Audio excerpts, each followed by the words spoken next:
That's why he said to me, I think you should be careful what you say. And from that day, I said, no more. No more radio interviews. No more even talking publicly to the media about party politics. Till today? NPP, yeah, till today. 9 years ago. It is finished. This is Benny Benghazi. Abushon for NPP ex-national chairman, Honorable Paul Afoko, Miankasa Mikumi au Frisan Dema Nairi. Finally, we are breaking the silence. For the past 9 good years, Wankasa da, and then the Wakasa was sending the message straight. The reason why Wankasa was any platform, Abepimne. Abushon, Mr. Rawa, so when you subscribe this channel, you turn on notification bell on Sabaya, the video for bar, Unsa, Ebekabi, and share video with my for soon, and ye and share. And feel free so, but my children or commentation. Abushon, let's move straight to the matter. Obakaya, it has been long. We never heard from Paul Afoko, Wankasa da, and then the Paul Afoko. So, but the reason why for the past 9 good years, Wankasa da. Now, Monfo Brina Bimu da to say either say agree God who sends some Obakaya agree God who acid go bisu our Bolga or the prime suspect. Aminokasa agree God our prisons is here. Obakaya, Honorable Kenny Japon, Eba TV Kra, Ebe Suye, Ebo Superman say, oh. Any pedant age you are saying, and send some be, and ya and then I'm a better chance answer. No more. Honorable Paul Afoko, and the was sending the message straight. Denton our no one Kasai for the past 9 good years. And then kwa no Bakasa. Obachum, Yankum. For 9 years, I have kept quiet. And at one point, I really believed that I would be helping the party when the government at the time had just come in under Nana Akufo-Addo. I was called on air and asked, do you think Akufo-Addo is going to be able to meet the promises he made for the 100 days? And I responded by saying, no, he can't. No government can. I mean, if you say you have your whole government in place, don't forget even the presiding member down there at the assembly is part of the government structure.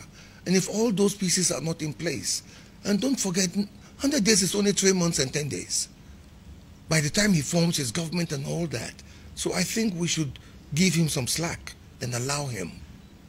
It was a torrent of attack, virulent attack. You were attacked? Yes, from within the NPP, on air. Afoko says Akufo-Addo is going to fail.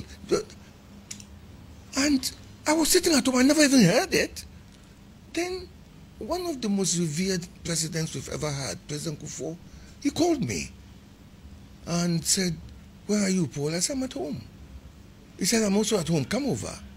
And, you know, at that time we were neighbors, so I just went over to him. And he said, what have you been saying on air? I said, oh, nothing much. He said, you've just been saying the government will fail? I said, no, I never said that. And I said, luckily, I record my calls. So I pulled out my phone and I played it out to him. He listened and finally said, Paul, if you are saying something that positive and you can be attacked in this manner, because I've been listening to the radio, that's why he said to me, I think you should be careful what you say. And from that day, I said, no more. No more radio interviews. No more even talking publicly to the media about party politics. Till today? NPP, yeah, till today. 9 years ago. You are the man who is making me talk. And I've told you why. Thank you, sir. At the height of all the problems, you were the only one who gave me a platform. It's true. To talk. You said something about troubles and the 3 things that you should never The forget. 3 things you never should forget, or 3 persons you should never forget. The first is the one who stood by you when you were in trouble. The second is the one who ran away from you when you were in trouble. And the third one is the one who caused the trouble for you. Never forget those 3 people. That is deep. And you'll be okay in life. After this, Paul Afoko during the time I was NPP national chairman, now I'm for council so NPP there, I can for party. NPP there aya Santifo party, NPP there ntafo nka ho aya say. And during that time no what the nordness a room party no sabaya sasem na amanfo bibiri etaka no omba jaka no the nordness bibiri ntafo bibiri a room party no sabaya party no baye de sabaya obi ankogina bebe say oh party ni eyeyimu oh party ni de we for the one for everybody. It's not for only one people and one particular ethnic group. Initially, I went out. You see, I was involved with the party. Right. I was finance committee member and all that. So I realized that the party had reached a position where it was branded an Akan party, elitist and Akan. And I thought, no, we have to change this. So I actually went around, contacted 6 Northerners. I can name them all. They are still alive today. Yes. Who are these people? Do you really want to know? Why not? Maybe just 3 names will do. Well, the last one of them was Ambrose Derry, the former interior minister. In his house. And I went with witnesses. You brought Ambrose Derry in. He said, look, come in and let's do this. Come in and be chairman of the party. And he said, no, senior, I won't do that. Because he was my junior in Afoko. Okay. When I was in upper 6, he was in lower 6, I think, yes. And well, I was in lower 6 and he was in form 5, something like that. And he said to me, senior, no. Why don't you do it yourself? You are good at organizing. I've noticed that.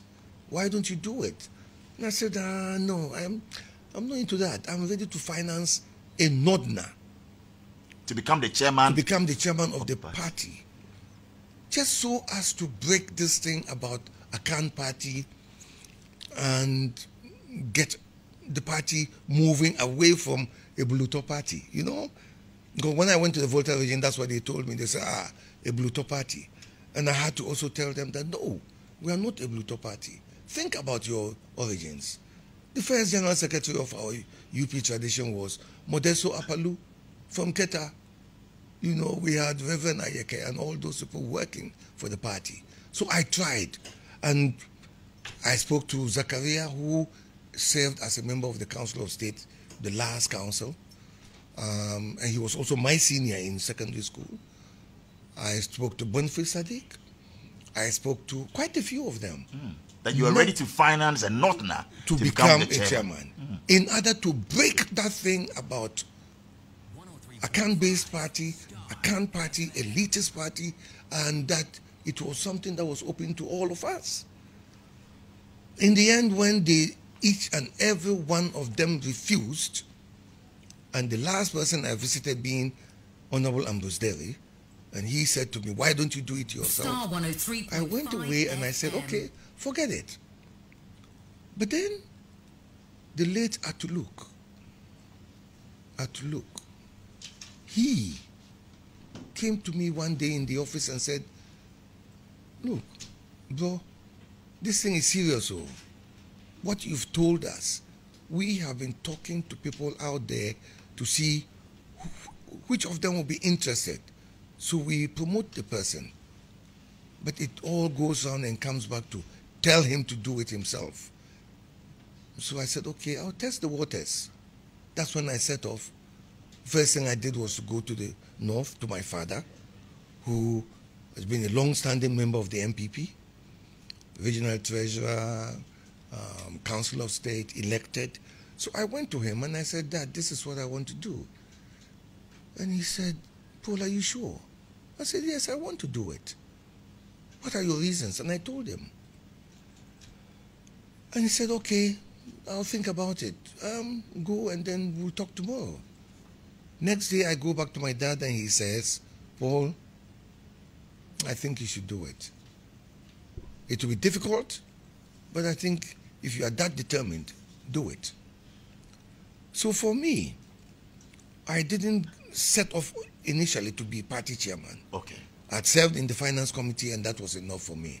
You weren't ready to become the party chairman? No. I wasn't thinking about that at all. After this, na Paul Afoko sa chirema was say, ansa na mwa ko to sa ban kra so no ba be wini as NPP national chairman no. During that time mu ye campaigning na amanfo bibiri eden seska omu to vote omu yes ade be ono odunanu ene winie because amanfo agini nsem ni die okoye wantua sika bia odunanu ana kasai ama amanfo agini di etu abanamane enye se bia ono wa seska. That day, after all the vote buying in Tamale, people bought votes to kick you out, to make sure that you would not become. I had constituency chairman come up to me and say, Chairman, not chairman then. Yes. Mr. Afoko, look at this money. Wow. I've just been given this money and told to go and share it amongst my executives. Did you buy votes? Why would I do that? You've never done that. I had gone round the constituencies. I had gone round 3 times. I had delivered my message. I had warned them that if we did not win the next election, the sitting president would win his 2nd term. That would mean NPP being in the wilderness for 12 years. Wow. And we will be emaciated. So it was only good and proper that we got together, fought this thing properly and diligently. And they bought into your message. And they got my message. They got my message. So we have vote buying in politics. Oh, it's happening. You witnessed it. I witnessed it. I mean, I even went in anger to go and confront the presidential candidate at the time to say, look, please save your money. You are wasting your money. I'm going to win. Who was that? But who was the presidential candidate? Nana Akufo-Addo. You confronted Nana Akufo-Addo? No, they blocked me at the entrance to his room. You wanted to go talk to him? Modern City Hotel Tamale. They blocked me. And his bodyguards and said, oh, he's in the bathroom. He can't see you. And I saw Tanko, who is Dr. Bahomia's bodyguard. And I used to be very free with that guy. And I said, Tanko, I spoke to him in Hausa. I said, Tanko, what are you doing here? He said, oh, doctor is in there with Akufo-Addo. And I said, oh, really? So I turned to his bodyguards who had blocked me and said, are you really telling me that I can't go in because it's in the bathroom? But there's somebody else in there. So I turned to walk away and I met Kisi, the former Eastern Regional Chairman. And he was going in. So I said, Kisi, where are you going? He said, oh, I'm going to see Akufo-Addo. He's called me, so I'm going in. I said, oh, really? Good, I have a message for him. And if Kisi is honest, he will call in whilst we are on air and tell you that I told them. That's what? I said, go and tell the Akufo-Addo that he should save his money. He should save his money. And that whatever he does, I'm going to win this election.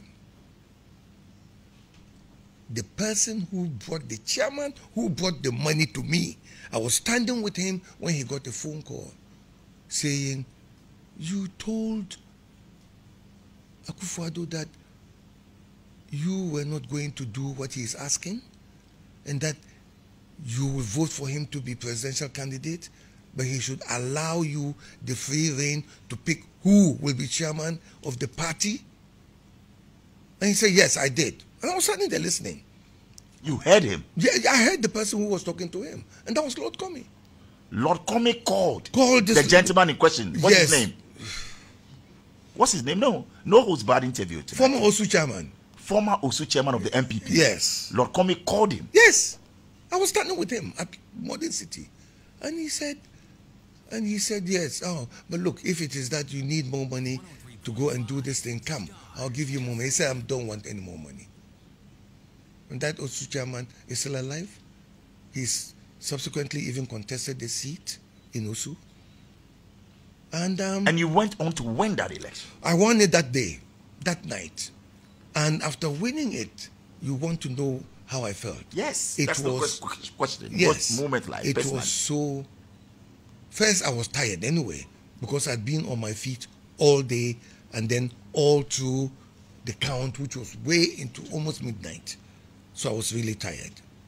But the relief of winning gave me a boost of energy. I call it adrenaline. Yeah. And I enjoyed the moment.